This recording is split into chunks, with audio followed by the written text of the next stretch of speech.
prions que ta grâce nous oriente, que ta grâce nous suffise. Ta parole donne la vie, c'est cette parole qui a créé toutes choses. Nous avons besoin de l'écouter, de l'entendre, Seigneur. Oriente-nous par ta grâce, parce que tu es le Dieu puissant. Et nous voulons que nos pensées soient tournées vers toi encore ce matin. Édifie ton Église. Donne-nous la connaissance, la compréhension de ta parole, parce que tu es le Dieu qui règne à jamais. Merci Père. Au nom de Jésus, nous avons ici prié. Amen. Reste debout, ne t'assois pas, nous allons lire la parole de Dieu. Toi qui étais assis aussi, tiens-toi debout. Nous faisons la lecture et après nous allons nous mettre. Amen. Amen. Aujourd'hui, je vais mettre un point virgule sur notre message sur l'Holocauste. Nous allons nous arrêter aujourd'hui ici. Mais nous allons, par la grâce de Dieu, donner l'essentiel. Ceux qui écrivons deux passages bibliques. Le premier, c'est le passage que nous lisons dans Ézéchiel 44. Ce passage, nous l'avons lu plusieurs fois, nous allons le relire encore aujourd'hui. Ézéchiel 44, verset 15 jusqu'au verset 19.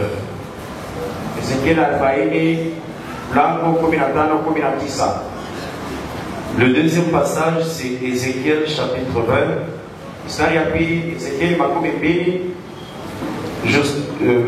Chapitre 20, verset 25 à 26. Amen. Que le Seigneur bénisse. Nous lisons au nom de Jésus. Je commence par Ézéchiel 44. La Bible nous dit ceci. Mais les sacrificateurs, les Lévites, fils de Sadoc, qui ont fait le service de mon sanctuaire quand les enfants d'Israël s'égaraient loin de moi,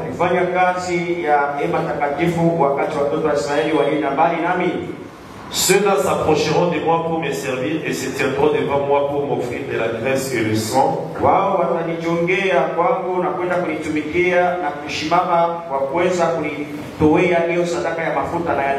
Dit le Seigneur l'Éternel. Ils entreront dans mon sanctuaire. Ils s'approcheront de ma table pour me servir. Ils seront à mon service. Lorsqu'ils franchiront les portes du parvis intérieur, ils revêtiront des habits de lin. Ils n'auront sur eux rien qui soit en laine. Quand ils feront les services aux portes du parvis intérieur et dans la maison, ils auront des tiares de lin sur la tête, des caleçons de lin sur le rein. Ils ne se sentiront point de manière à exciter la sueur. Lorsqu'ils sortiront pour aller dans le parvis extérieur, dans le parvis extérieur vers le peuple, ils ôteront le vêtement avec lequel ils ont fait le service. Ils les déposeront dans les chambres du sanctuaire. Ils en mettront d'autres afin de ne pas sanctifier le peuple par leurs vêtements. Je répète cette dernière phrase-là, c'est là que je vais beaucoup m'attarder. Afin de ne pas sanctifier le peuple par leurs vêtements. Terminons avec Ézéchiel 20, versets 25 à 26. Je lis au nom de Jésus-Christ. Je leur ai donné aussi, ou je leur donnais aussi des préceptes qui n'étaient pas bons, et des ordonnances par lesquelles ils ne pouvaient vivre. Je les essuyais par leurs offrandes, quand ils faisaient passer par le feu tous leurs premiers-nés. Je voulus ainsi les punir et leur faire connaître que je suis l'Éternel. Que le Seigneur vous bénisse. Nous pouvons nous asseoir. Est-ce que tu peux saluer ton frère, ta soeur? Saluons-nous les uns les autres. Quand nous arrivons à l'église, quand les cultes, même en plein culte, si tu trouves que la personne qui est à côté de toi n'est pas en train de prier, tu peux toujours saluer. La salutation, c'est une transmission de grâce. Il y a des gens qui guérissent par la salutation. Il y a des gens qui trouvent la paix par la salutation. Surtout si tu salues bien, avec un bon cœur, tu fais quelque chose de bien à l'autre. Que le Seigneur vous bénisse. Amen. Est-ce que tu es dans la joie ce matin encore? Est-ce que tu es dans la joie?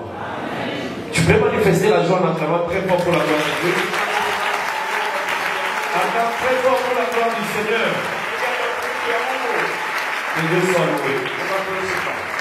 Je disais que je vais essayer de mettre un point virgule parce qu'on ne termine jamais un thème. Un thème, on peut y revenir même 5 ans plus tard. Celui qui a prêché peut s'arrêter, un autre peut continuer. Alors on ne dit pas qu'on a clôturé avec un thème.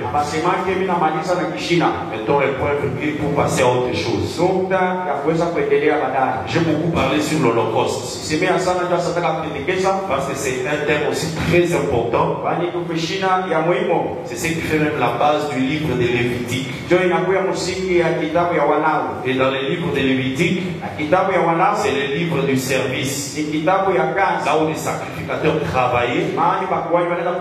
Et la Bible leur montrait comment ils doivent travailler. Ce qu'ils doivent faire. Chaque livre de Moïse, parmi les 5, ce sont des livres qui donnent la vie. Alors dans Lévitique, c'est le travail dans les sanctuaires qui donnait la vie. Les enfants d'Israël aussi pouvaient pécher. Ils recevaient le pardon lorsqu'on fait ce qui est écrit dans Lévitique. Lorsqu'on sacrifie l'animal, lorsqu'on offre la farine, Dieu aimait 2 choses. Tu dois retenir ça dans ta vie. Il aimait le sang et la graisse. Ce sont des choses qu'on offrait à Dieu. Le sang et la graisse. Ces choses-là, Israël ne pouvait pas manger le sang. Quand on parle du sang, on ne parle pas de boire. La Bible parle de manger le sang. Tu ne mangeras pas le sang. Alors c'était interdit en Israël de manger un animal avec son sang. Quand tu prends l'animal, tu enlèves le sang et tu manges la chair.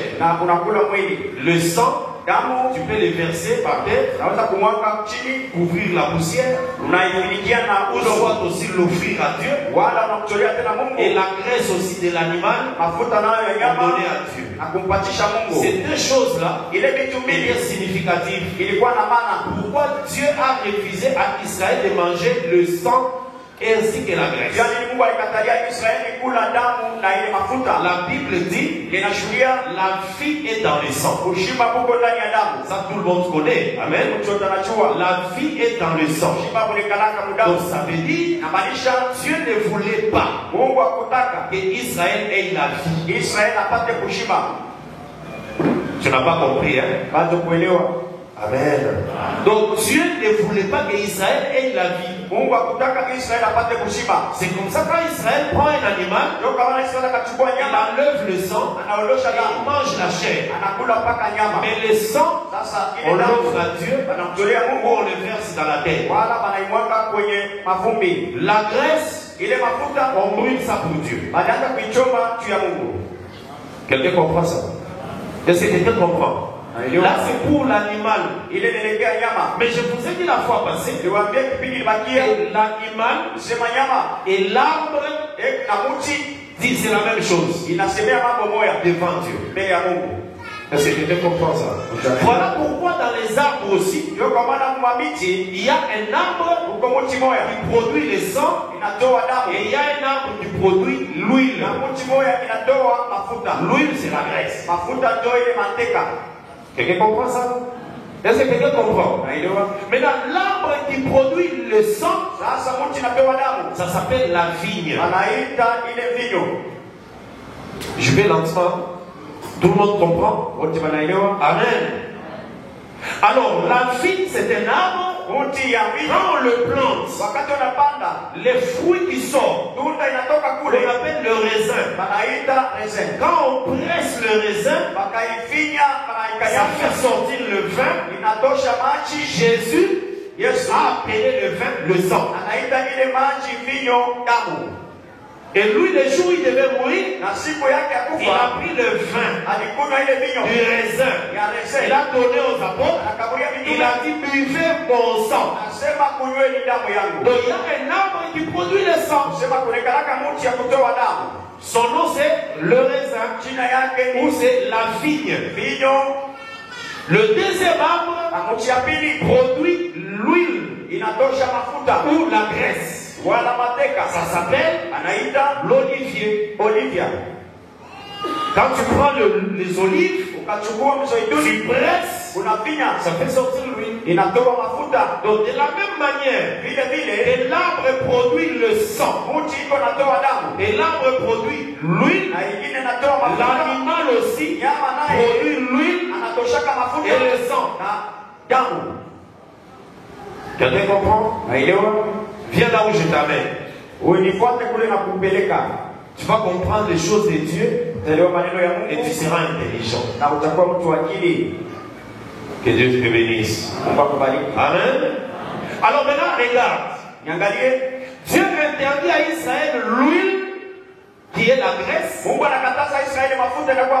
et le sang aussi. Lorsqu'il a placé Adam dans le jardin d'Éden, il lui a aussi interdit des arbres. Le premier arbre, il a dit tu ne mangeras pas l'arbre de la connaissance du bien et du mal. Quelqu'un comprend? Maintenant tu comprends, hein? Commence à devenir intelligent. Continue à me suivre. Dieu a dit tu ne manges pas l'arbre de la connaissance du bien et du mal. Les jours où Adam s'est entêté, il a mangé l'arbre de la connaissance du bien et du mal. Dieu l'a chassé. Il lui a dit tu ne mangeras pas aussi l'arbre de vie. Allez, sors du jardin. On a interdit à Adam combien d'arbres? Combien? Deux. Le premier, c'est la connaissance du bien et du mal. Et le deuxième, l'arbre de la vie. Pourquoi? L'arbre de la connaissance du bien et du mal, c'est l'arbre qui produit le sang. Comme il a mangé cet arbre-là, il ne peut pas aller aussi manger l'arbre de vie qui produit l'huile. Amen. Tel que la Bible est écrite. Même si tu montes, tu descends. Même si tu nous amènes d'autres arbres, tu nous mens. Les arbres que Dieu avait interdits sont connus dans les Écritures. Il avait interdit l'arbre qui produit le sang. Et il a aussi interdit l'arbre qui produit l'huile. Voilà pourquoi aussi il a interdit à Israël le sang et la graisse. Parce que l'arbre, c'est l'animal. Que Dieu te bénisse. Voilà pourquoi nous n'avons pas peur de dire que les fruits que Adam et Ève avaient mangé, ce n'est pas la pomme. Ne crois pas au dessin que les témoins des dessins vous présentent. Le fruit, c'est le raisin qui était interdit parce que ça produisait du sang. Lorsque Jésus vient maintenant, comme lui aussi, il veut donner la vie lui-même. il vient aussi comme raisin. Mais là, lui-même, il s'est pressé pour faire sortir les sangs et donner. Il a dit ça, maintenant c'est la nouvelle alliance. Dans l'ancienne alliance, on a interdit. Mais ici, dans cette alliance, je vous donne le sang. Voilà pourquoi les apôtres ont bu le vin qui représente le sang. Dans cette alliance, nous avons la vie parce qu'on a le sang et nous avons la graisse qui est l'huile. Le sang, c'est la vie. La graisse, c'est l'esprit. L'huile, c'est l'esprit. Voilà pourquoi quand on est loin, la Bible dit que tu es loin d'une onction. C'est l'huile. Israël manquait ces deux choses. Israël n'avait pas la vie et il n'avait pas l'esprit. Il n'y a que les prophètes qui avaient l'esprit. Et en ayant l'esprit, ils avaient la vie. Que le Seigneur te bénisse. Que le Seigneur te bénisse. Deutéronome 32. Regarde avec moi. J'aime quand j'enseigne, je vais dans ça pour que tout le monde comprenne. Deutéronome 32. Je lis au nom de Jésus-Christ. Verset 22 jusqu'au verset 12 au verset 14. Deutéronome 32, verset 12 à 14. J'ai lu. L'Éternel seul a conduit son peuple. Il n'y avait avec lui aucun Dieu étranger. Et Israël a mangé des fruits des champs. Il lui a fait sucer le miel du rocher. L'huile qui sort du rocher n'est plus dure. Israël a sucé l'huile qui sort du rocher n'est plus dure. Et le rocher n'est plus dur, c'est Christ. Quand on l'a brisé à la croix, il a produit l'esprit. L'esprit, c'est ça l'huile. Amen. Verset 14.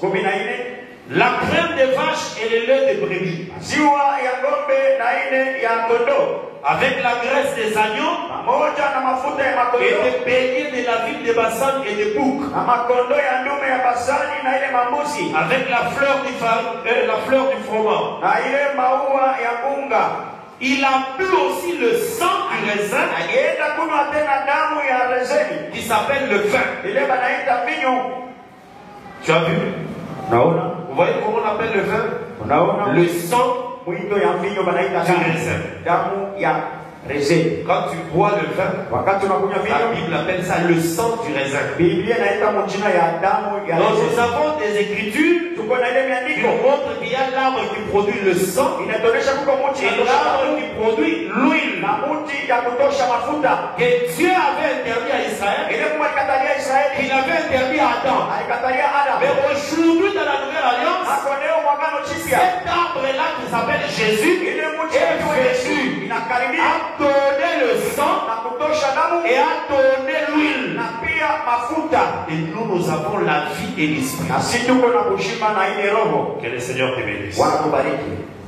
Amen. Amen. Quand tu lis la parole et tu la comprends, tu as l'assurance. Même si on t'amène un livre écrit par celui qui a étudié le plus au monde, si ça ne respecte pas les Écritures, ne crois pas. Et tu seras sauvé. Et ce matin, moi, je sais que tu es sauvé. Je sais que tu es sauvé. Est-ce que tu peux acclamer très fort pour le Seigneur? Sois béni au nom de Jésus. En parlant de l'Holocauste, retiens dans ta vie que le meilleur holocauste que Dieu avait offert pour nous, c'est Jésus-Christ. Jésus est l'agneau que Dieu a offert pour nous. Et quand il a offert, on l'a brûlé totalement. C'est ça l'holocauste. Mais je vous ai dit, l'holocauste a des règles, a des principes. On ne brûle jamais l'holocauste qui donne la faveur pendant la journée. Il y a des holocaustes qu'on fait la journée. Mais l'holocauste dont nous parlons, c'est l'holocauste qu'on dépose le soir. Il brûle toute la nuit. Et quand on vient le matin, on doit récupérer la cendre. Jésus aussi, comme l'holocauste, on l'a déposé à la croix. Parce que je t'ai dit que la croix c'est le feu. La croix c'est le jugement. Nous tous normalement, nous devions tous tel que nous sommes là. On devait normalement nous mettre à la croix à cause du péché de notre père Adam. Mais Dieu a eu pitié de nous. Il a pris une seule personne, il l'a mise à la croix. Et tous nous sommes épargnés. On devait être des holocaustes, mais c'est Jésus qui a pris la place. La Bible dit, les châtiments qui nous donnent la paix est tombé sur lui. Donc on ne compte plus tes péchés. On ne compte plus ton péché. Je répète bien, ton péché, on ne les compte plus. Parce que Christ l'a porté. Mais tes péchés, quand tu les commets, Dieu les considère. Je fais la différence entre le péché et les péchés. C'est que Adam avait commis, c'est ça le péché. Maintenant, ce que nous commettons, nous sommes dans les péchés. Alors si Dieu t'a pardonné par rapport au péché d'Adam, ça veut dire que tu es sauvé. Tes péchés de tous les jours, c'est toujours l'occasion de confesser et d'abandonner. Voilà pourquoi la Bible dit, voici l'agneau de Dieu qui ôte le péché du monde. Quand Jésus est venu, il est venu ôter le péché d'Adam. Quelqu'un comprend ça? Amen. Que le Seigneur te bénisse. Que le Seigneur te bénisse. Alors pour l'Holocauste, on le brûle la nuit. Mais qui les brûle? Les sacrificateurs. Le premier sacrificateur, c'est Dieu lui-même. Tu dois savoir ça. C'est l'apôtre Pierre qui nous dit. Il avait déjà offert un agneau avant la fondation du monde. Mon grand problème maintenant, c'est le vêtement que les sacrificateurs portent. Quand il fait le service, la Bible nous dit il porte le lin. Quand il termine le service, avant de sortir du sanctuaire, du tabernacle, il enlève le lin. Il veut porter la laine après. Pourquoi? Parce que le lin, c'est un vêtement mais qui sanctifie les gens. Voilà pourquoi j'ai insisté sur la dernière phrase. Le sacrificateur doit enlever les habits en lin, les laisser à l'intérieur, et quand il sort, il peut porter d'autres habits pour ne pas sanctifier le peuple. Donc le peuple est sanctifié par les habits de lin avec lesquels les sacrificateurs travaillent dans les sanctuaires. Quand il sort, il laisse les lins, il sort, le peuple ne sera pas sauvé parce qu'il a laissé les lins à l'intérieur. Et ce sacrificateur, c'est l'Éternel. Après avoir offert Jésus avant la fondation du monde, il avait les habits en lin. Mais pour venir faire le peuple, il a enlevé les habits de lin, il a laissé dans les sanctuaires, il est sorti avec avoir des habits en laine. Je vous ai dit la fois passée que Dieu a deux vêtements.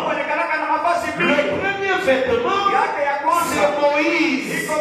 Moïse, c'est un vêtement que Dieu a porté pour sortir les sanctuaires, mais c'est un vêtement qui ne sanctifie pas. Quelqu'un comprend ça? Amen. Amen. Regardez quand Moïse est venu, il a mené la loi. Qu'est-ce que la loi fait? Lis un peu ce que la loi fait ici. Regarde. Ézéchiel 20, regarde. Ézéchiel 20. Verset 25. Je lis. Je leur donnais aussi des préceptes qui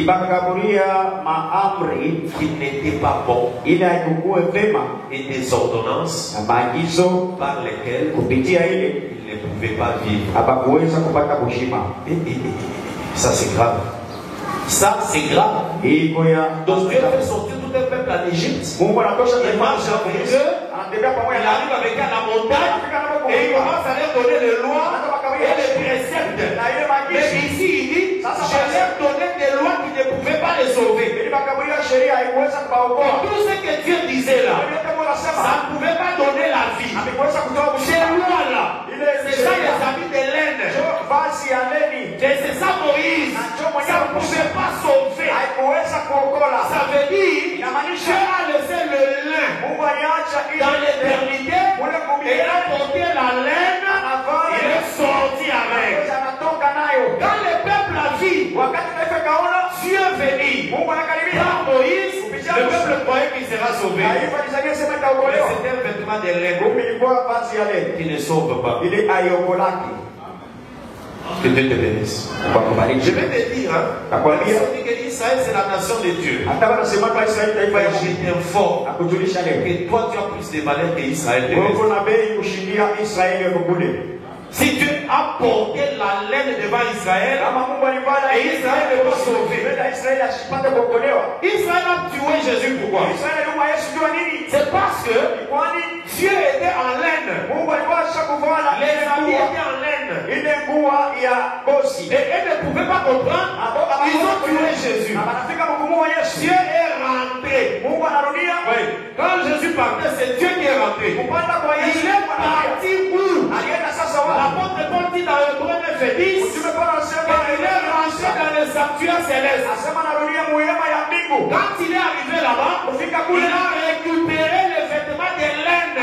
Pardon, le vêtement de laine qu'il avait laissé. Il a porté. Il est maintenant venu comme Jésus, comme l'Esprit, avec des habits en laine. C'est comme ça que nous sommes sanctifiés.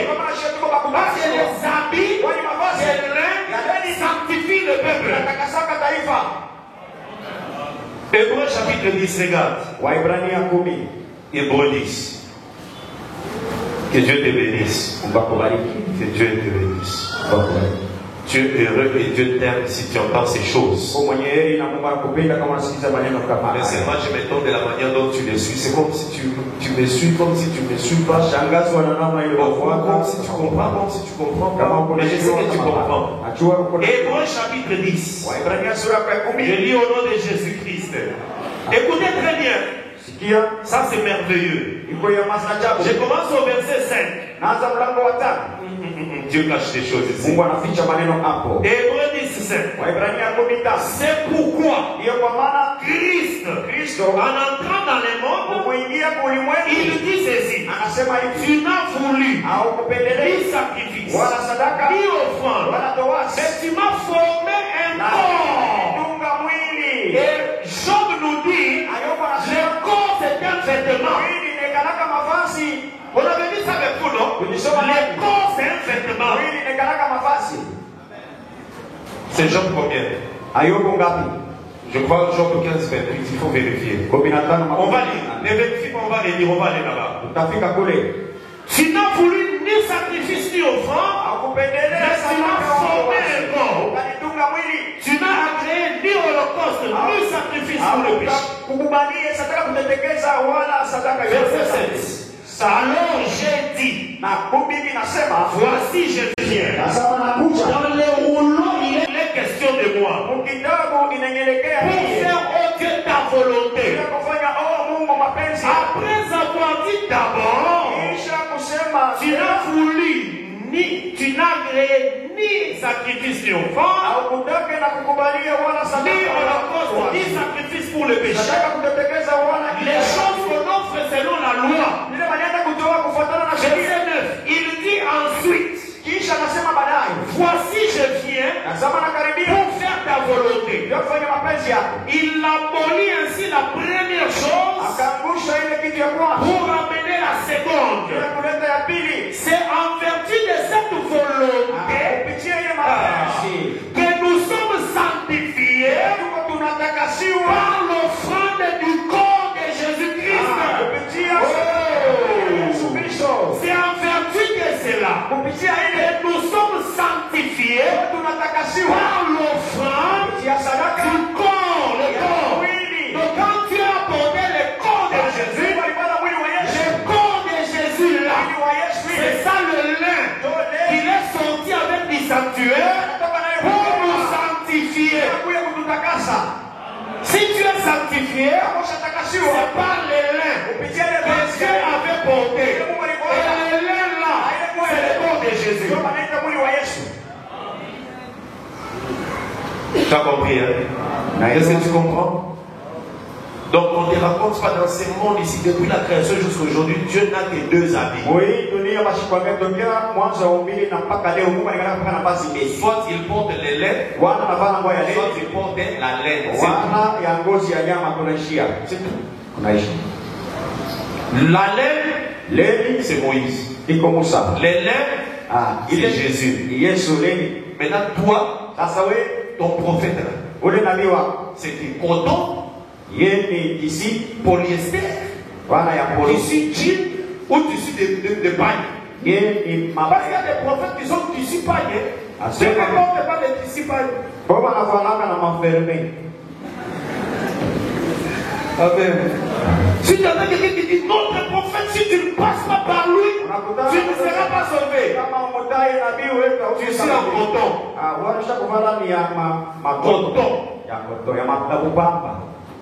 Israël a connu un tissu qui s'appelle la laine. Nous, le peuple de l'église, c'est le lin. C'est fini. Si tu pries dans une église, nous on te dit que si tu ne crois pas notre prophète, tu ne seras pas sauvé. Ce prophète-là, le tissu en jean, polyester. Il y a encore quel tissu?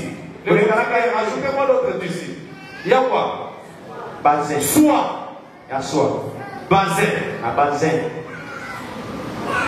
Comme ça, vous voyez des prophètes. Un prophète, mais qui porte les pailles.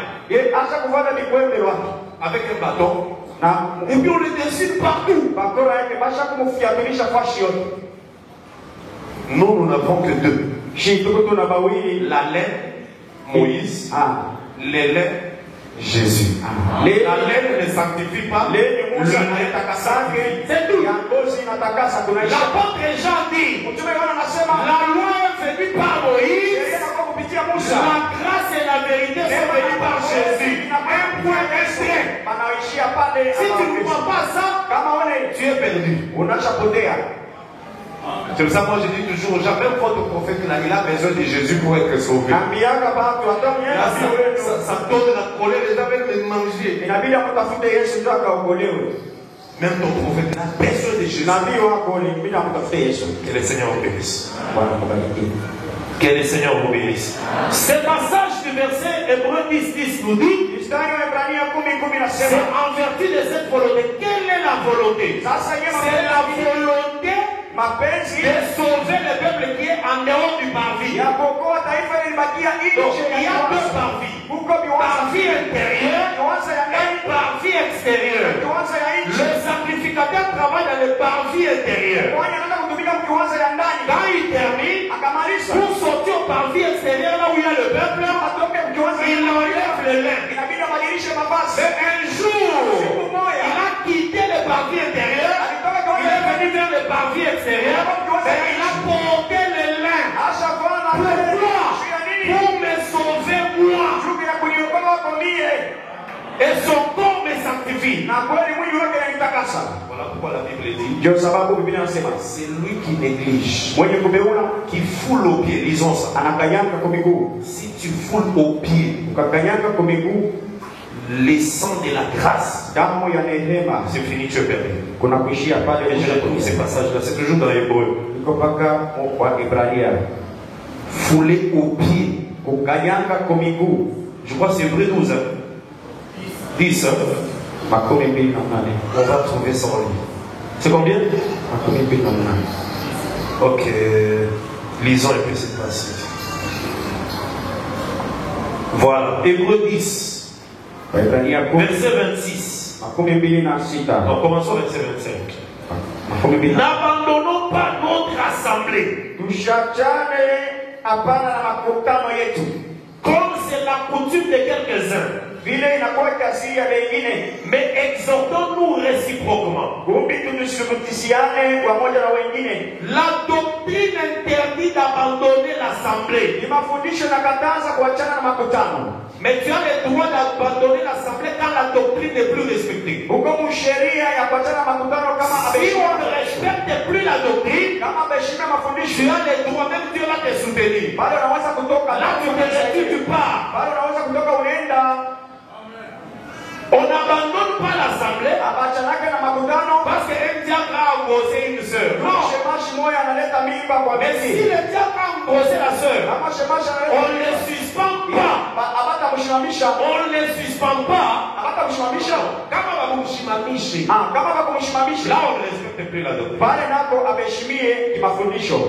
Les pasteurs tombent. On ne les suspend pas. Là, on ne respecte plus la doctrine.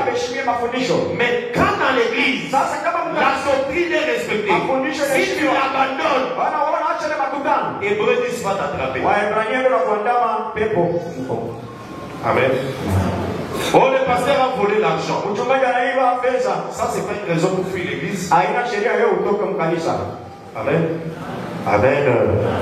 Oh, dans notre église, là, on commence à insulter les gens. Là, ce n'est plus la doctrine. Amen. Même ton membre de l'église, tu peux te lever pour réclamer pourquoi telle chose a changé. Vous ne respectez plus. Il faut poser la question. Tu as le droit de poser la question. Que le Seigneur te bénisse. Alors on dit, n'abandonnez pas votre assemblée comme c'est la coutume de quelques-uns. Mais exhortons-nous réciproquement. Et cela d'autant plus que vous voyez s'approcher les jours. Plus les jours s'approchent, plus on doit s'exhorter. Parce que pendant la nuit, l'Holocauste est en train de brûler. Mais les jours approchent. Le matin, on doit récupérer la cendre de l'Holocauste. Chaque enfant de Dieu doit devenir cendre. Verset 26. Car si nous péchons volontairement, après avoir reçu la connaissance de la vérité, il ne reste plus de sacrifice pour le péché. Toi, tu as déjà reçu la connaissance de la vérité.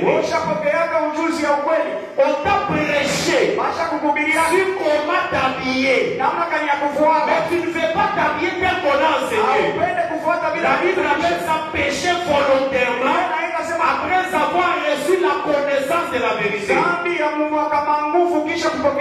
on t'a déjà enseigné sur comment tu dois te marier. On t'a enseigné comment tu dois manger la Sainte Seine. On t'a enseigné comment tu dois être baptisé. Mais tu fais des choses volontairement. Il n'y a plus de pardon. C'est ce que la Bible dit ici. Il n'y a plus de sacrifice pour les péchés. Amen. Amen.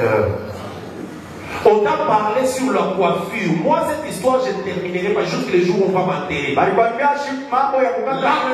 de la femme, la chevelure de la femme, c'est écrit dans la Bible. Mais tu es tellement têtu. Et tu aimes tellement tes cheveux. Pourquoi courir. Lui affirme chasser banyo. Tu pêches volontairement. Pale ni makamanguvu matenda zambi. Non, volontairement. Tu pêches volontairement. Unafanya zambi kwa kutaka kwako. Après avoir connu la vérité. Kisha kupata ile uchuzi. Toi, tes habits que tu portes, mavazi ya ça doit avoir toujours des trous. iko mpaka na matundu. Des trous aux épaules, des trous au dos, des trous devant. Mgongo kumbele. Des trous partout, des habits. Matundu fasi yote. Et puis vous les femmes dans le Seigneur, les filles dans le Seigneur. Wanawake wa binti katika tout ce que tu vois les gens faire, toi tu dois faire. yote bila unaona watu wanafanya na wewe mpaka ubadilishe. Comment la nature est en train de te traîner par les nez comme ça? Toi qui dis que tu as le Saint-Esprit. Namna kani dunia kuna kukokota wewe unasema kuna Quand les gens portent des vêtements avec ventilateur climatisé, toi aussi tu dois mettre climatisé. watu wanavaa mavazi ya kupitisha mpepo na wewe unaenda kuchonesha. Pourquoi ne pas seulement enlever directement? Juu ya nini umitoshe Ça bote yote? peut les avec la caméra. Juu mpepo yote kupate mshima. Est-ce que moi je me dis, tu as vraiment le Saint-Esprit? Kweli tu unatuliza kuna Roho Mtakatifu. Est-ce que tu en as vraiment? Ya kweli ni kama Mais ton Saint-Esprit est différent des Saint-Esprit des autres. ya Roho Mtakatifu wako yanachanaka na wabegi. Amen. Amen. Une femme chrétienne Mke Kristo ne peut pas être comme toutes les femmes. Parce que la femme, c'est l'image de l'église. Ah oui. C'est ce que vous les hommes, vous ne comprenez pas. Mke anakalaka picha ya kanisa ndio kichwa mwenyewe. Pourquoi Paul, le problème des habits et des coiffures, il a beaucoup parlé plus de la femme? Pourquoi? Juu ya nini mambo ya mavazi? Pourquoi ne parle pas de l'homme? Sema zaidi C'est ya parce mke. que la femme est l'image de l'église. Juu mke anabakia picha ya kanisa. L'homme n'est pas l'image de l'église. Unashikanaka picha ya kanisa. Tu dois être naturel. Bakia mpaka vile Comme l'église du Seigneur est naturelle. mpaka vile kanisa ka Bwana kako mpaka vile karibu yaka. L'église du Seigneur est naturelle. Il n'y a pas de fétiche dans l'église. Il n'y a pas d'occultisme. Il n'y a pas de magie. Naturel. On s'arrête avec les choses de l'esprit. Point barre. Asema kutumikisha Bwana mambo ya roho inakomea pa. C'est pour ça que la femme, on met l'accent sur toi. Donc kwa maana mke wanasemea mengi. La Bible regarde tes oreilles. La Bible regarde tes cheveux. La Bible regarde tout. Tes habits. Tout. C'est toi la femme. Quand elle est seulement une petite ouverture. Tu as grandi l'ouverture. Inatokelea kinene. Il suffit qu'on te donne seulement un petit trou, toi la femme. C'est fini. Huru kidogo kunaisha. Toi-même regarde tellement. Alors, On te donne seulement 50 000 à la maison. Ça n'a pas qu'à bouger. 50 000 francs. Dès qu'on revient, Kurudia tu. tu as ajouté d'autres besoins que tu n'avais pas dit le matin. Asema mimi sawa sema tungulisha kuishi Tu unaongeza. ajoutes, tu termines les 50. Quand les 50 000 terminent là, tu te sens calme. Pale Tu ndio te dis, c'est unapata ça la femme. Asema njoo vile madepense ni kala. C'est pour ça la Bible aussi. Donc le Bible n'a pas laissé à la femme des petites ouvertures. Aipende kuachia mwanamke ataka huru kalo.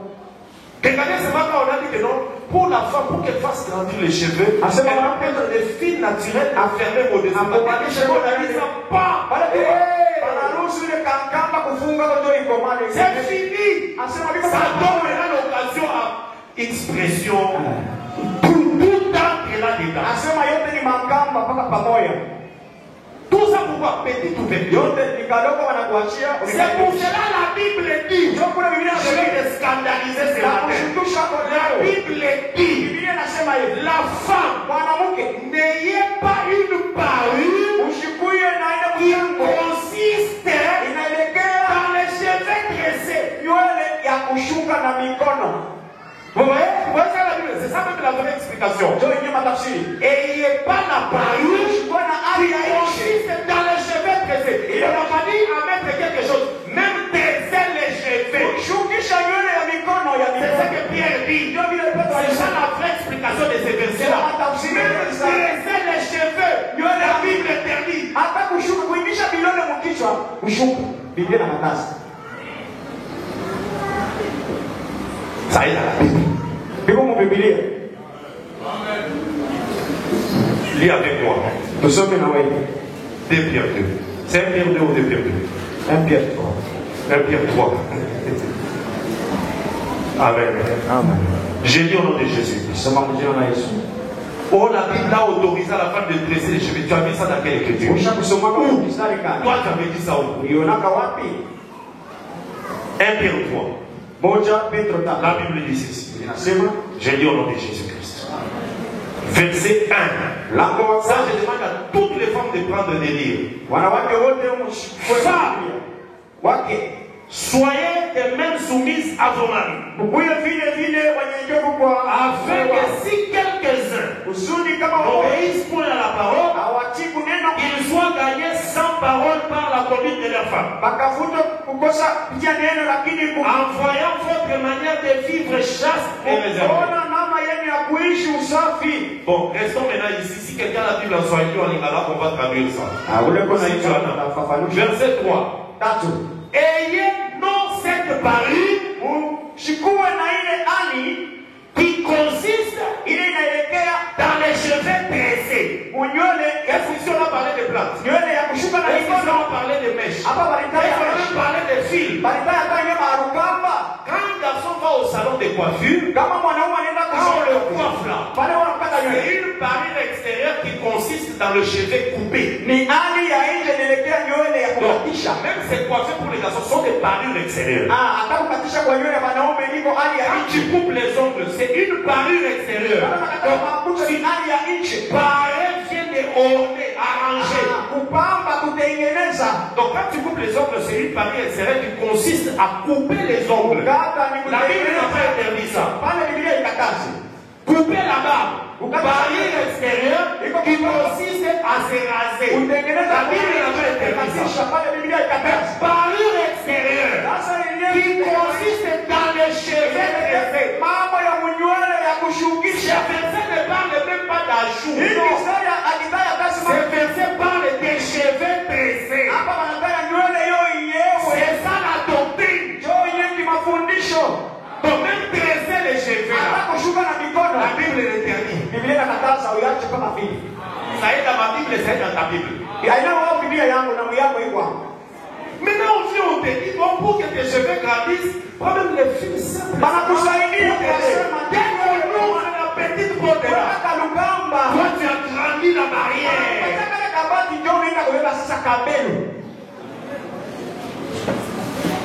Je veux qu'un pasteur dans ce monde vienne m'expliquer que ce verset c'est pas comme ça. On a dit ça même en anglais. À Colosie. On a dit ça en anglais. C'est la même chose. On a dit en swahili. C'est la même chose. On a dit pour ne pas manuele. Abaseme kuweka mesh mwele mwele hapo. Ushikipape. C'est ça la doctrine. Maintenant que je suis monté dans le pasteur,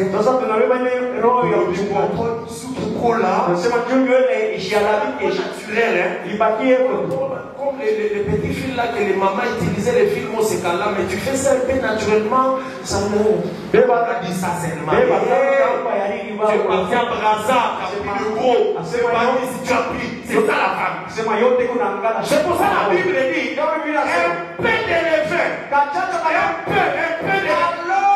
c'est pas beaucoup de levain, ça fait quoi? Ça fait qu'on met toute la pâte. Tu iras en enfer. Mais dans l'église, vrai, mais tu vas en enfer. Là, je te donne des fois. Quand tu parles de Swahili, non? Tu parles de Chiluba, les Kitete, c'est versé dans ta langue. Là, même en anglais. Tu as dit ça en anglais, frère Junior. On n'a même pas. Parce que c'est dans les ajouts. On n'a pas parlé des problèmes d'ajouter. On a parlé des problèmes de tresser. Donc dans l'église de Paul là, les femmes de tresser, pas quand elles veulent sortir, elles prennent un fait à l'alicia.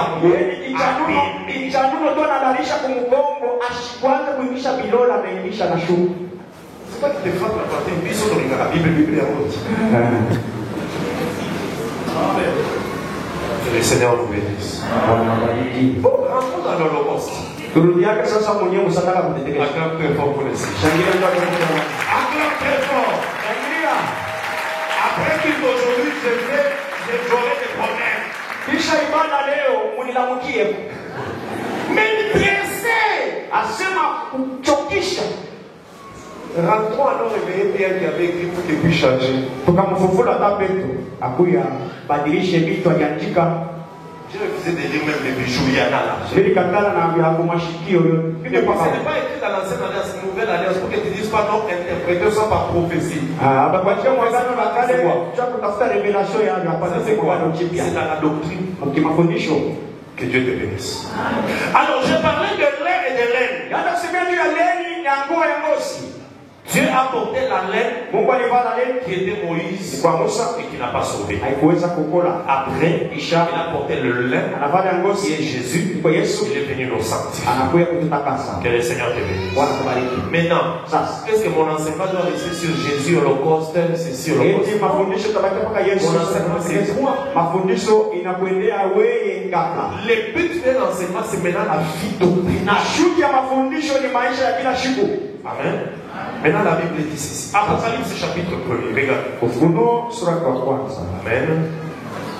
Les mamans et les sœurs, est-ce que vous ne pouvez pas m'inviter un jour, on vient un peu pour le partage par rapport à ces choses?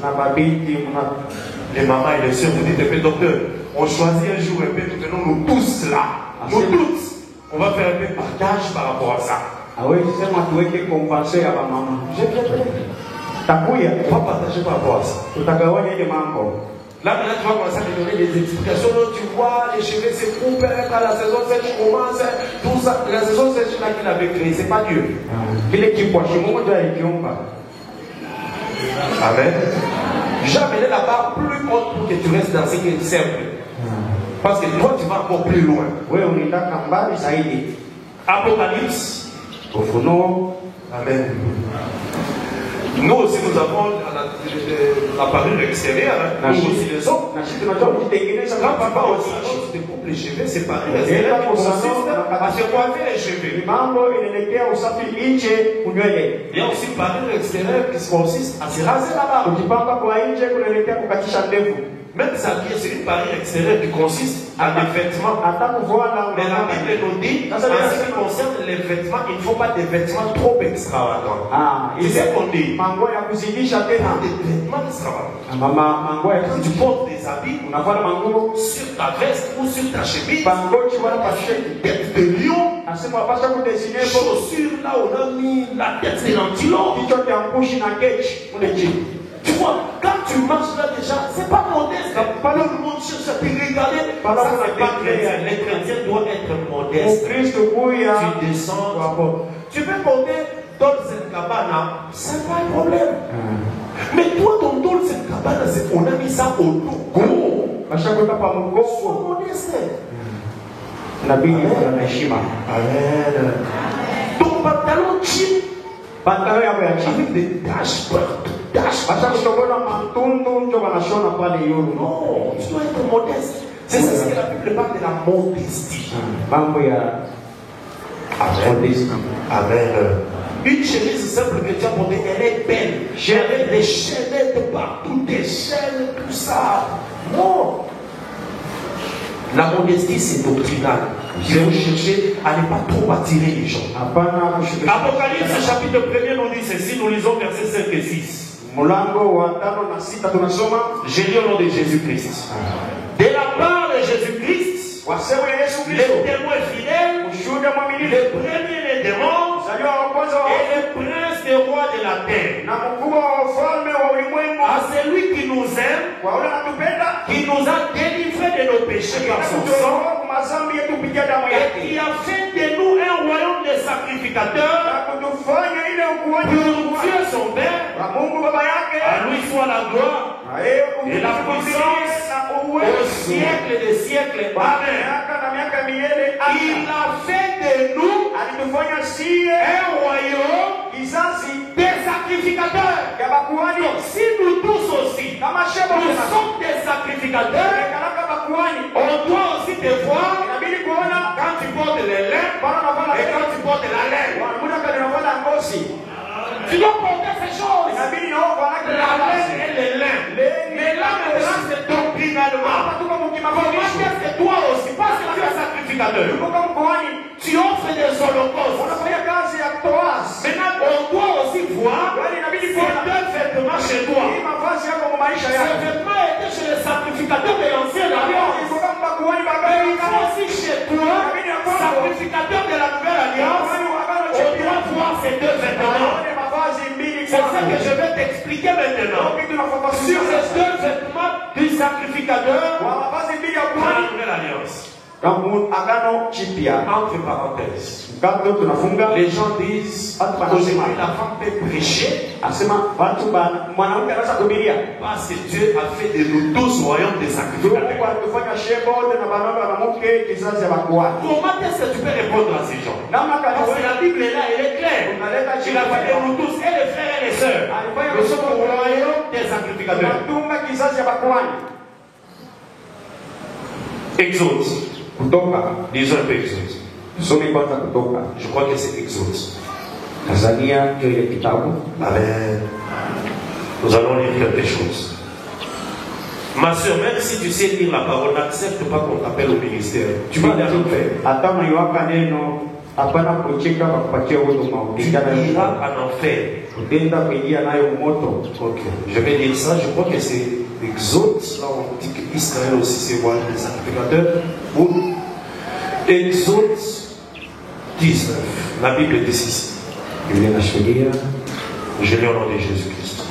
Il faut avoir ses bases pour défendre la doctrine que tu as.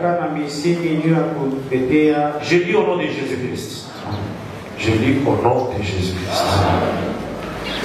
Je commence à partir du verset 4. Exode 19, verset 4. Maintenant, si vous écoutez ma voix, non, verset 4. Vous avez vu ce que j'ai fait en Égypte. Comment je vous ai porté sur les ailes d'aigle et vous avez arrivé vers moi. Maintenant, si vous écoutez ma voix et si vous gardez mon alliance, vous m'appartiendrez. Là, Dieu parle à tout Israël. Vous m'appartiendrez entre tous les peuples. Car toute la terre est à moi. Vous serez pour moi un royaume des sacrificateurs et une nation sainte. Même Israël aussi. Tout Israël, ils étaient un royaume des sacrificateurs. Et les femmes et les hommes, tous, ils étaient royaume des sacrificateurs. Mais malgré cela, il y avait aussi des sacrificateurs qui prêchaient. Ceux-là, c'était seulement des hommes. Dans la nouvelle alliance aussi, nous tous nous sommes au royaume des sacrificateurs. Mais il y a des sacrificateurs qui prêchent. Ceux qui prêchent, c'est seulement les hommes. Voilà pourquoi Paul a dit, je ne permets pas à la femme d'enseigner, puis je prends de l'autorité sur l'homme. Comme le dit la loi. La loi le disait, la grâce aussi le dit. Si tu vois une femme prêcher dans l'église, là où il y a des hommes, elle est orgueilleuse, c'est une Jézabel, elle est envoûtée, sorcière, quel que soit le niveau de sa connaissance, elle ne connaît pas Dieu. Le ministère n'est pas donné à la femme. Même si elle met le foulard,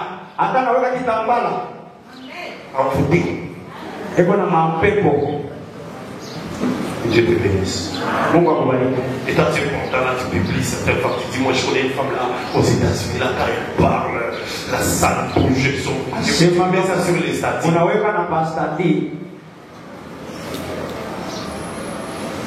La Bible dit, non seulement vous acceptez ce qu'ils font, mais vous encouragez. Dans le moment, la Bible dit, quand tu encourages, comme si tu pêches. Et puis tu mets ça. Et puis moi, par hasard aussi, en regardant tes statuts, je tombe là.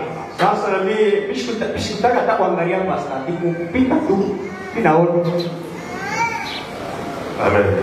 Je t'ai jamais vu le jour où tu as publié ce que moi j'ai dit. Même pas un jour.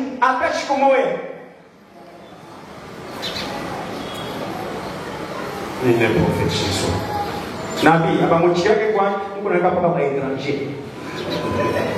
Amen. Amen. Que le Seigneur te bénisse. Donc je voudrais te dire ici que nous sommes aussi sacrificateurs.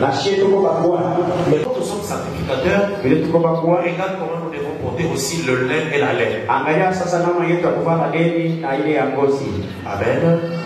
Le lin, il est sanctifie. Ça donne la vie aux autres. Le lin. Amen. Maintenant, regardez ce que la parole de Dieu nous dit ici. J'ai dit d'abord Jean chapitre 17. Regardez Jean chapitre 17. Jean 17. Que Dieu soit loué. J'ai fait une bonne pédagogie. J'y vais lentement pour que tu comprennes. J'ai toujours dit que Dieu nous ajoute des docteurs dans l'église. Et des évangélistes. Amen. Là, les peuples seront beaucoup enseignés. Et les peuples seront impartés. Que Dieu t'utilise puissamment. Jean chapitre 17. La Bible nous dit ici. Je lis au nom de Jésus-Christ. Je peux commencer au verset 3. Or, la vie éternelle, c'est qu'ils te connaissent toi, le seul vrai Dieu, et celui que tu as envoyé, Jésus-Christ. Je t'ai glorifié sur la terre. J'ai achevé l'œuvre que tu m'avais donnée à faire. Et maintenant, toi, Père, glorifie-moi auprès de toi-même. Et la gloire que j'avais auprès de toi afin que le monde fût. Il avait eu une gloire. Avant de sortir vers Israël, il a d'abord laissé cette gloire-là.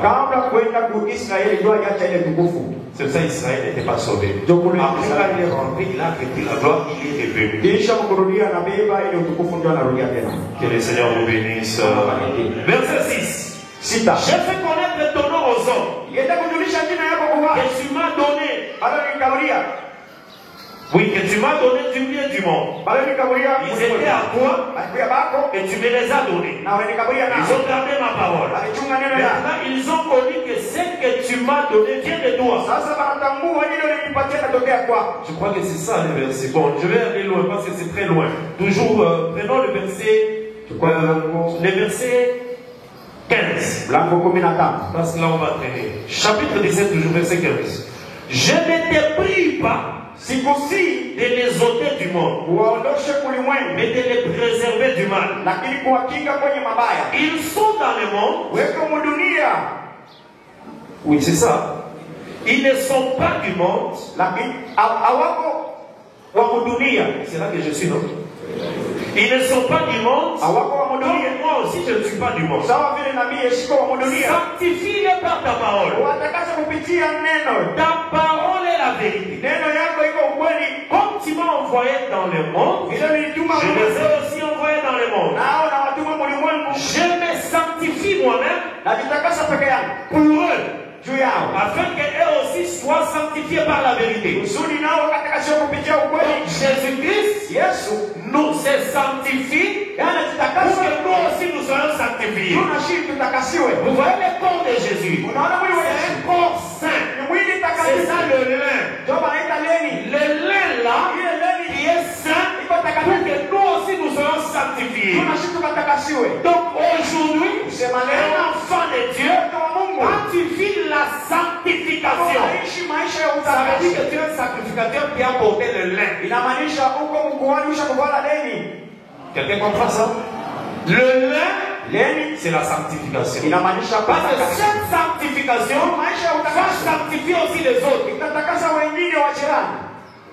Quand tu ne te sanctifies pas, c'est comme si tu as levé les lins, tu as laissé dans les sanctuaires.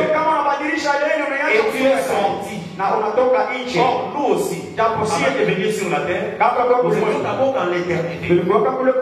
On avait ces vêtements-là de lin. Maintenant, on doit sortir avec ça. La sanctification, c'est ça le lin. On voit ça par les œuvres. Apocalypse dit ceci. Apocalypse 19. Écris tout ce passage, c'est un enseignement. Et puis apprends aussi à revoir l'enseignement à la maison. De la même manière que tu ne revois pas les cours à l'école. Quand tu rentres demain, tu demandes aux autres les réponses. C'est comme ça que tu continues jusqu'à l'église. On prêche la parole, tu rentres à la maison, tu ne le vois pas. Beaucoup de jeunes dans l'église, même ceux qui chantent, qui vont tricher à l'école, ils demandent des réponses. Même quand on a interdit, ils demandent quand on lui donne aussi du don. Moi, quand j'avais cru que j'allais à l'université, tu me demandes, je ne te donne pas. Moi, je te fais une éducation comme ça. Je vous dis la vérité. Donc, quand on a cru, on avait peur du péché, tout détruit. Donc, quand tu as eu le baptême, désormais, même à l'école, à l'université, je ne te donne pas. Je ne te demande pas aussi. Amen.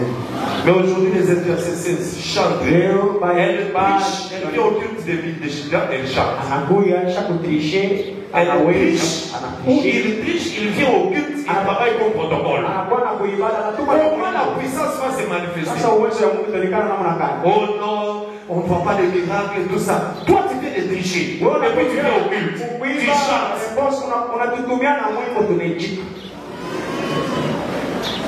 Amen. Apocalypse 19. Écoutez, la Bible dit ceci. Écoutez, c'est très important. Verset 6. Réjouissons-nous et soyons dans l'allégresse. Donnons-lui gloire. Car les noces de l'agneau sont venues. Et son épouse s'est parée. Oh. Son épouse s'est habillée. Est-ce que quelqu'un comprend ça? Or, cette épouse-là, c'est ça le royaume des sacrificateurs. Verset 8. Et il lui a été donné à cette épouse de se revêtir d'un fin lin. Vous voyez les vêtements du sacrificateur? Il a été donné à cette épouse de se revêtir d'un fin lin. Éclatant et pur. Maintenant on explique, on dit, car les fins lin, ce sont les œuvres justes de saints. Les fins lin, ce sont les œuvres justes de saints. Donc aujourd'hui, nous aussi comme les sacrificateurs, nous avons notre vêtement en lin. Et nous devons porter pour sanctifier les autres. Quand tu portes la sanctification, tu sanctifies aussi les autres.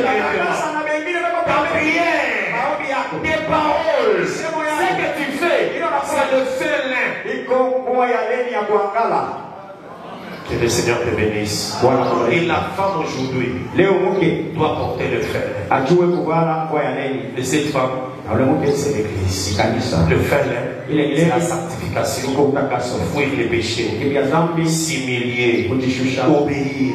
Cette vie-là, c'est toute une robe que la femme porte. Que le Seigneur te bénisse. Que le Seigneur te bénisse. Donc ici nous comprenons que les lins, dans la nouvelle alliance, c'est la sanctification. Quand les sacrificateurs portaient les lins là-bas, ça annonçait que dans la nouvelle alliance, les gens doivent porter aussi les lins. Et les lins, c'est la sanctification. Amen. Et quand tu te sanctifies, tu deviens propre. Maintenant, c'est quoi? Sasa nini? Ce n'est plus moi qui vis, Haiko wewe c'est unaishi, Christ qui vit en moi. Kristo anaishi ndani Ces mwako. vêtements-là, Ile vazi ça sanctifie les autres. tunatakasa wengine, Ne te mélange pas aux gens usishtaki na wengine pour faire le mal comme eux. juu ya kufanya mabaya kama Toi, wao. tu dois être sanctifié Wewe bakia pour que les mtakatifu, gens soient sanctifiés par toi. kusudi watu watakasiwe kupitia Papa, Baba. quand tu te sanctifies, Dieu sanctifie ta maison. Na Mungu Maman, anatakasa nyumba yako. tu te sanctifies, Dieu sanctifie ta maison.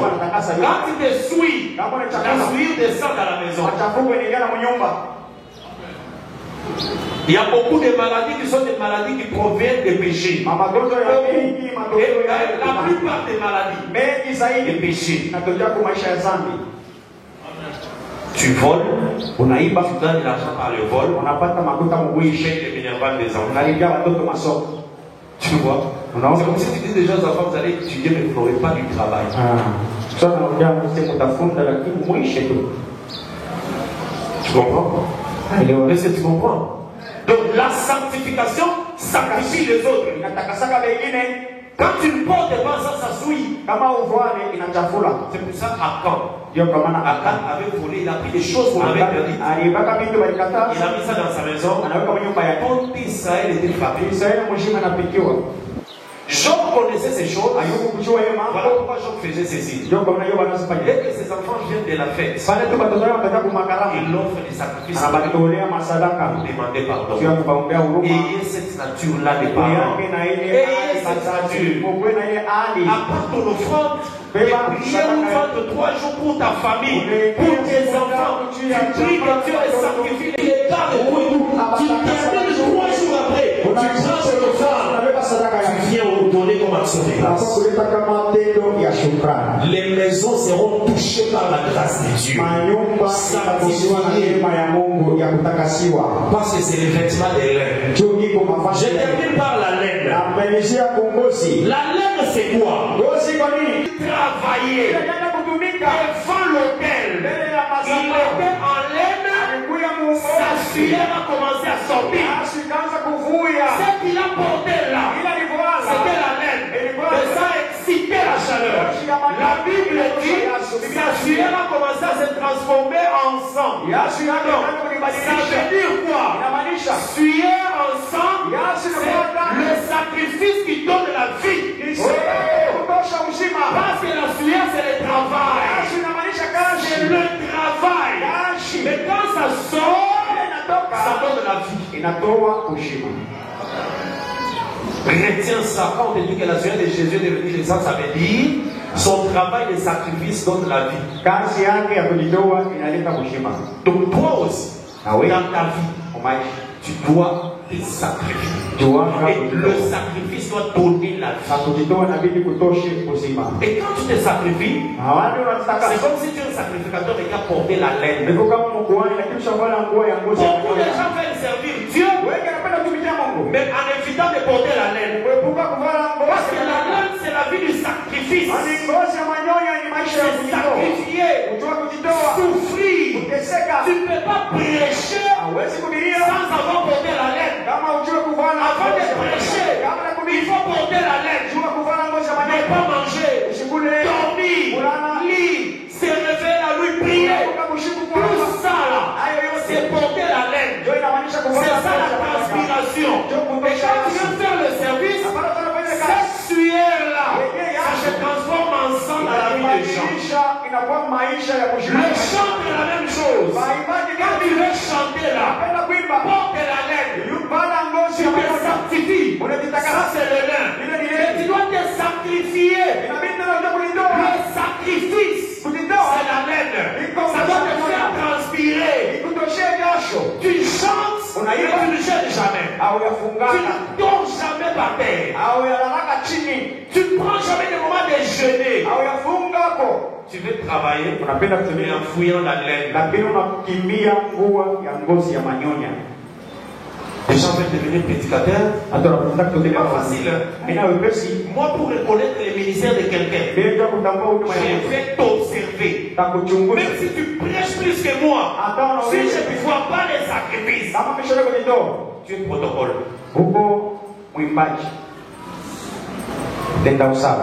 Amen. Amen.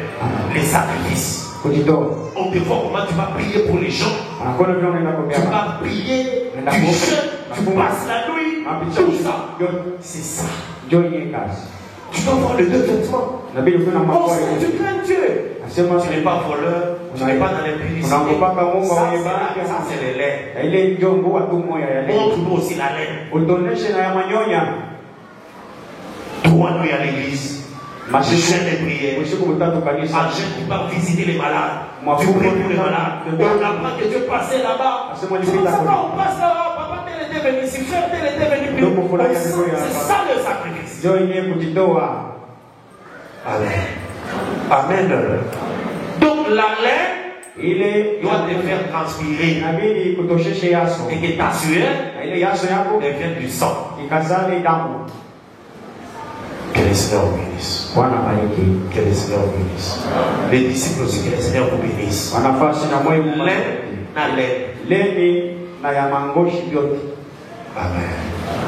Vous voyez les bien-aimés qui sont colonisés là, j'ai eu des témoignages. D'abord, prendre ce matin, ça veut qu'il y ait petite commence, ça monte. Là, je ne crois que malgré les laits que moi je voyais ici, là-bas ils ont porté la laine. On ne peut pas laisser les gens comme ça. Pas sacrificateur 2 habits. Amen. Toi, frère, tu veux devenir grand vie, on ne voit pas les sacrifices. Tu peux arriver à la machine, il y a bien aimé malade. Ah, je suis en ville. Ah, si vous m'avez dit avant. Dans les jours de il n'y a pas de bon de dire avant. Quand notre bien aimé tombé malade, là-bas, Dieu nous avait dit qu'il va tomber malade. On doit sentir ces sacrifices-là. On doit sentir ces choses-là. C'est ce que Jésus est venu faire. Par sa sanctification, nous sommes sanctifiés. Mais par sa sueur, nous avons eu la vie. Est-ce que quelqu'un comprend les deux vêtements du sacrifice? Si tu as compris, acclame très fort pour le Seigneur. Que le Seigneur te bénisse. Nous avons grandi dans ces choses. Sacrifice. Sacrifice. Il y a des choses qu'on n'attend pas qu'on me dise. Amen. Amen. Donc les disciples aussi, vous vous levez. Levez-vous. Un frère ne peut pas mourir ou bien perdre un membre de famille. On a donné les communiqués. Mais toi qui as envie de présider, toi qui as envie de prêcher, tu ne l'as même pas visité. Non, mais quand il viendra écouter la parole demain, s'il touche c'est toi qui prêches, il n'y aura pas de contact. Il n'y aura pas de contact, il ne faut pas sentir quelque chose. Tu chantes, tu es dirigeant de chorale. Dirigeant de chorale. Les membres de l'église sont éprouvés. Tu ne les visites pas. Après, tu viens donner les cantiques. Il n'y aura pas le feedback. Il n'y en aura pas. Amen.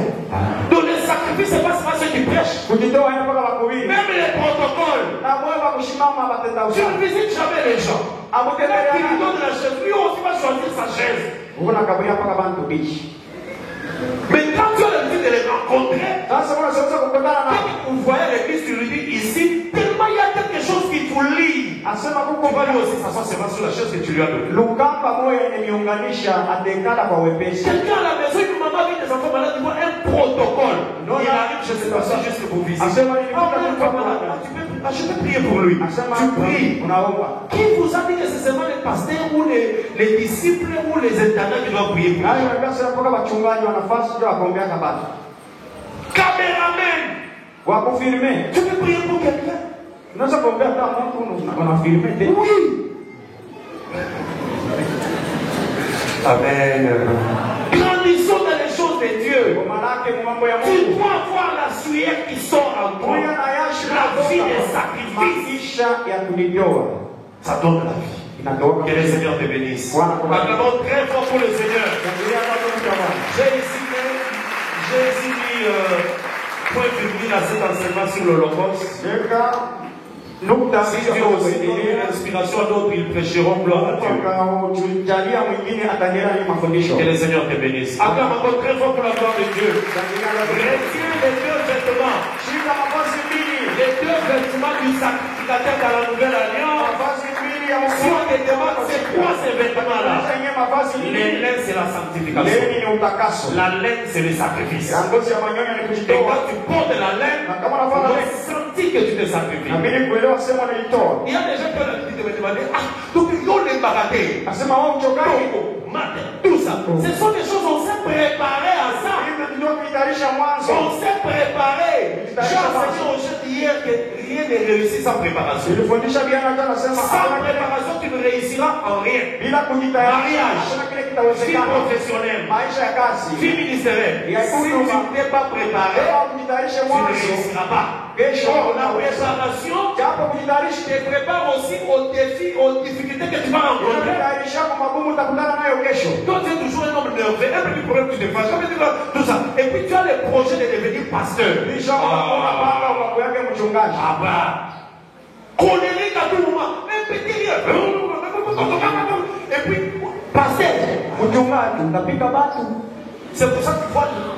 Jésus a dit à Pierre, je trouve que tu es brutal. Avant de commencer à travailler, attends d'abord que le Saint-Esprit vienne. Parce que Pierre, il était comme ça. Jésus, il prend le bec, il coupe l'oreille.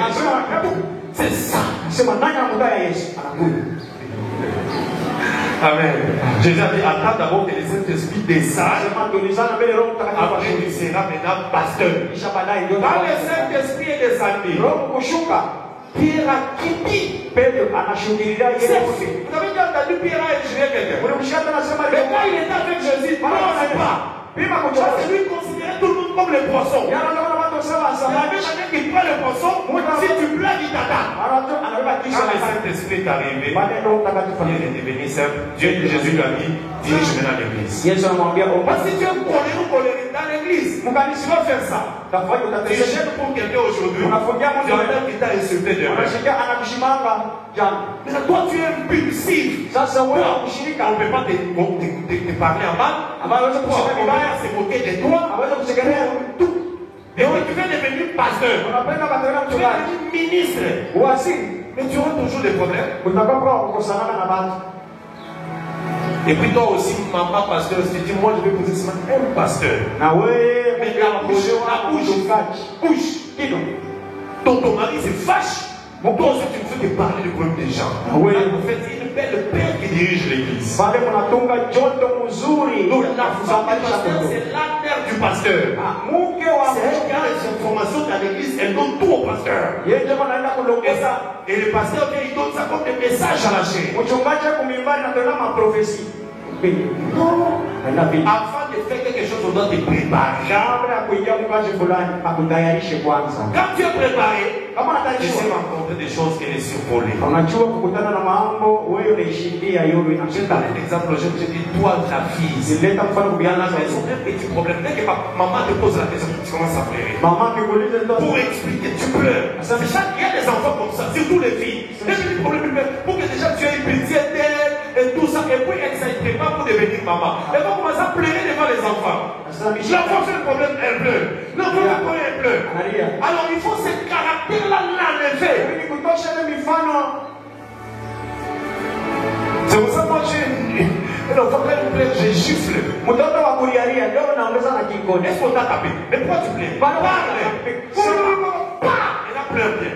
On t'a pas tapé, mais tu plais quoi? Alors, petit à petit, ça lève le pleur dans l'enfant. Prochainement, quand elle est bonne, même si c'est quoi? Pour l'intimider, elle parle sans pleurer. Ah, elle est prête pour entrer dans les mariages. Parce que l'homme va toujours te connaître. Même si tu as beaucoup étudié, l'homme va te connaître. Surtout si tu as étudié plus que l'homme. Son âme, ça sera bondé. Parce que lui, dans sa tête, il voit ton diplôme. C'est à cause de ton diplôme que tu fais ça. Il doit te connaître. Pour entrer dans les mariages. Ce sont ces choses-là qu'on va maintenant donner aux jeunes aujourd'hui l'après-midi. Des choses qu'il faut enlever avant les mariages, des choses qu'il faut enlever avant les ministère, ya kuondosha kabla ya tu as huduma. l'habitude de trop voler, Asema kwamba mais tu sasa aimes les choses de Dieu, et tu projettes qu'un jour tu seras serviteur. Tu vas commencer à voler l'argent de l'église. siku moja utakuwa kama mtumishi kesho. Tu vas commencer à voler. Huku naiba. Donc il y a des choses qu'on doit enlever. Inabidi vitu vikutosha. Voilà pourquoi j'enseigne aux jeunes la préparation. Ndio kwa maana nafundisha pia Avant tout. kujitayarisha kabla mwanzo ya mambo yote. Les jeunes, nous nous retrouvons aujourd'hui à 15h. Pia tukutane leo na 15. Nous terminons à 18h.